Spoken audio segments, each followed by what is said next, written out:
ஒடிசா மாநிலம் கந்தமால் மாவட்டம் பாலிகுடாவில் அரசு உதவி பொறியாளராக பணியாற்றி வருபவர் வைகுந்தநாத் பெஹரா. இவரிடம் கோடிக்கணக்கில் சொத்துக்கள் இருப்பதாக கேள்விப்பட்ட வருமான வரித்துறையினர் 2 லஞ்ச ஒழிப்புத்துறை கூடுதல் போலீஸ் எஸ்பிக்கள், 5 டிஎஸ்பிக்கள் மற்றும் இன்ஸ்பெக்டர்கள், ஊழியர்கள் ஆகியோர் வீட்டை முற்றுகையிட்டனர்.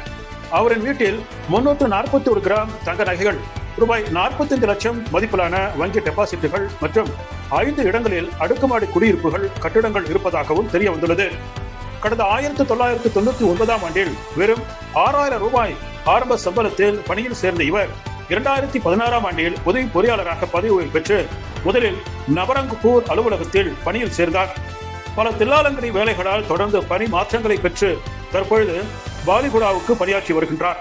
ஒரு சாதாரண அரசு ஊழியருக்கு புவனேஸ்வரம், சந்திரசேகர்பூர், சைலாஸ்ரீ, பாட்டியா, பாண்டுவா உள்ளிட்ட முக்கிய நகர பகுதிகளில் பல பங்களாக்கள் இருப்பதும், கட்டுக்கட்டாக பணங்கள், நகைகள் பறிமுதல் செய்யப்பட்டு இருப்பதும் அந்த மாநிலத்தில் பெரும் பரபரப்பை ஏற்படுத்தி இருக்கின்றது.